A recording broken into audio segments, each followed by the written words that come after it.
आपके घुटने में दर्द हो रहा है और आपको समझ नहीं आ रहा है कि ये ऑस्टियोआर्थराइटिस है या कॉन्ड्रोमलेशिया पटेली है। आइए इसके बारे में हम डिटेल में आज जानेंगे आपको हो क्या रहा है। हेलो, मैं डॉक्टर अभिजीत हूँ, आपका hip, knee and shoulder expert from New Delhi and welcome back to my channel Orthovik. आज के वीडियो में हम बहुत इंपॉर्टेंट टॉपिक पे बात करेंगे जो है कॉन्ड्रोमलेशिया पटेली एंड ऑस्टियोआर्थराइटिस। इन दोनों के बीच में फर्क क्या है, पेन कहाँ कहाँ होता है, इसको ठीक कैसे करना है, डायग्नोज कैसे करना है, आइए जानते हैं। अब जब हम कॉन्ड्रोमलेशिया पटेली की बात करते हैं, ये यंग एज ग्रुप में ज़्यादा देखा जाता है। 20 से 30 साल का जब पेशेंट होता है उसमें ज़्यादा दिक्कत देता है।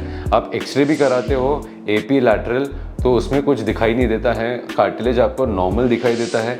कभी कभी हमको इसमें स्काईलाइन व्यू करना पड़ता है टू अंडरस्टैंड कि क्या इनको कॉन्ड्रोमलेशिया पटेली है या नहीं। वहीं अगर किसी को ऑस्टियोआर्थराइटिस ऑफ द नी है, ये लेटर स्टेज में शुरुआत होती है। किसी किसी में यंगर एज में भी स्टार्ट हो सकता है, बट बेसिकली अगर आप देखो तो 90% लोगों को ये 50 साल के बाद दिक्कत देता है एंड मैक्सिमम 60 साल के बाद ये ज़्यादा प्रोमिनेंट हो जाता है। जब आप एक्सरे कराते हो स्टैंडिंग में एपी लैटरल, आपको दिखाई देता है कि कार्टिलेज लॉस होना शुरू हो सकता है। आइदर वो मीडियल साइड में हो, आइदर वो लैटरल साइड में हो, पर वो दिखाई देता है। हड्डी एक दूसरे के पास आना स्टार्ट हो जाती है, वो बताता है कि आपको ऑस्टियोआर्थराइटिस ऑफ नी स्टार्ट हो चुका है। सो अगर आप समराइज करोगे तो कॉन्ड्रोमलेशिया पटेली यंग पेशेंट में एंड एक्सरेज नॉर्मल दिखेंगे और नी ऑस्टियोआर्थराइटिस मिडिल एज या later stage of the age में दिखाई देता है और इसमें एक्सरे के बीच में जॉइंट स्पेस कम दिखेगी। अब जो ये पेन होता है ये एग्जैक्टली होता कहाँ है, ऑस्टियोआर्थराइटिस में या कॉन्ड्रोमलेशिया पटेली में।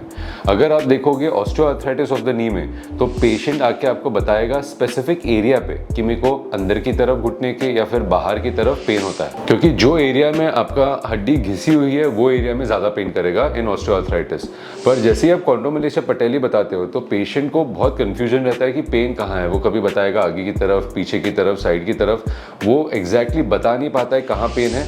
बट बहुत सारे लोग एक चीज़ बताते हैं कि उनको जो आपकी कटोरी होती है जिसको हम पटेला बोलते हैं, उसके पीछे की तरफ थोड़ा सा उनको दर्द आता है जिसको हम एंटीरियर जॉइंट पेन बोलते हैं। अब जब ये कॉन्ड्रोमलेशिया का पेन है, ये बहुत बार पेशेंट को सीढ़ी चढ़ने में, स्क्वाट करने में, इंडियन टॉयलेट से उठ के बैठने में दिक्कत देता है। और जो ऑस्टियोआर्थराइटिस का पेन है, ये पेशेंट को नॉर्मली सीधा चलते वक्त भी दर्द देना स्टार्ट कर सकता है। और अगर आपको जानना है कि आपको कॉन्ड्रोमलेशिया है या आपको ऑस्टियोआर्थराइटिस है, तो बहुत बार आप अपने नी को देख के भी समझ सकते हैं। अगर आपके घुटने में टेढ़ापन आ रहा है जिससे डिफॉर्मिटी आपको बहुत विजिबल दिखाई दे रही है, तो वो घुटने में ऑस्टियोआर्थराइटिस के कारण आता है। कॉन्ड्रोमलेशिया पटेली में आपके घुटने वैसे ही रहते हैं, किसी किसी में हो सकता है कि बो लेग्स हो, नॉकनीज हो, बट वो सीवियर नहीं होता है। आपकी डिफॉर्मिटी ज़्यादा उभर के नहीं आती है कॉन्ड्रोमलेशिया पटेली में, बट ऑस्टियोआर्थराइटिस में आपको डिफॉर्मिटी बहुत विजिबल रहती है। और अगर हमको कन्फ्यूजन है, आप डॉक्टर को दिखाइए। डॉक्टर कभी कभी एमआरआई कराते हैं, एमआरआई में सिर्फ हड्डी नहीं, आपको कार्टिलेज भी दिखाई देता है। अगर कार्टिलेज के आसपास सूजन दिखाई दे रहा है, उसका मतलब है कि आपको अर्ली स्टेज ऑफ वो जो कार्टिलेज है वो वेयर एंड टेयर होना स्टार्ट हो चुका है।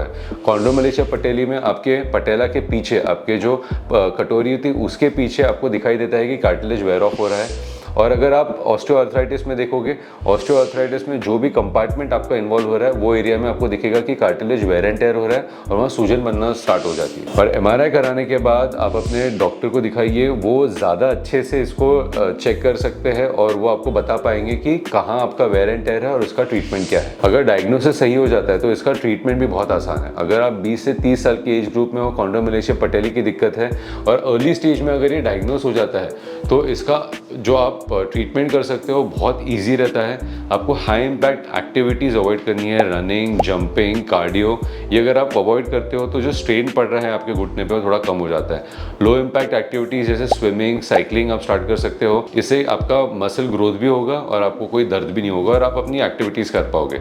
जिम जाने में अपर बॉडी वर्कआउट ज़्यादा कर सकते हो, लेकिन नी पे जो प्रेशर आता है, कभी कभी स्क्वाट्स करने में अगर आपको दिक्कत होती है तो उसको अवॉइड करिए। नहीं आती है तो आप कंटिन्यू कर सकते हैं lighter weight and more reps के साथ। और हम कुछ कार्टिलेज प्रोटेक्टिंग जो मेडिकेशंस होती है जो ऑस्टियोआर्थराइटिस में भी आप लेते हो, सेम आप कॉन्ड्रोमलेशिया पटेली में ले सकते हो। उसके अलावा आप फिजियोथेरेपी स्टार्ट करिए। फिजियोथेरेपी के साथ आपको मसल में स्ट्रेंथ आएगा, साथ में कुछ पेन मेडिकेशंस हम देते हैं जिससे जो इन्फ्लेमेशन है वो कम हो जाती है। और जब आप कंफर्म हो कि आपको ऑस्टियोआर्थराइटिस ऑफ द नी है, उसको भी ट्रीट करना बहुत आसान है अगर आप उसको जल्दी पकड़ लेते हो। अर्ली स्टेजेस में अगर आप फिजियोथेरेपी करते हो, अच्छे मेडिकेशंस लेते हो जो डॉक्टर आपको बताता है, कार्टिलेज प्रोटेक्टिव मेडिसिन, तो आपका घुटना भी बच सकता है। कोई कोई कंडीशंस में कभी कभी हम PRP, आजकल एक्सोसोम्स GFC आ गया है, वो हम लगाते हैं। विस्को सप्लीमेंटेशन कर सकते हैं, उससे घुटने की लाइफ बढ़ सकती है, या आपका जो ऑस्टियोआर्थराइटिस है वो जो स्पीड से आगे जा रहा है उसको हम थोड़ा स्लो डाउन कर सकते हैं। सो दोस्तों, मुझे उम्मीद है आज के ये वीडियो ने आपको काफ़ी हेल्प किया होगा। आइदर आपको कॉन्ड्रोमलेशिया पटेली है या ऑस्टियोआर्थराइटिस है, ये समझने में आपको थोड़ा हेल्प होगा। अगर आपको इसके बारे में कोई भी क्वेश्चंस या क्वेरीज है, आप कमेंट करिए, मैं उसको आंसर करने का पूरा ट्राई करूंगा। और अगर आपको ये वीडियो पसंद आता है तो मेरे चैनल को सब्सक्राइब करिए, ये वीडियो को लाइक करिए एंड बेल आइकन दबाना मत भूलिए, आपको नोटिफिकेशंस आते रहेंगे।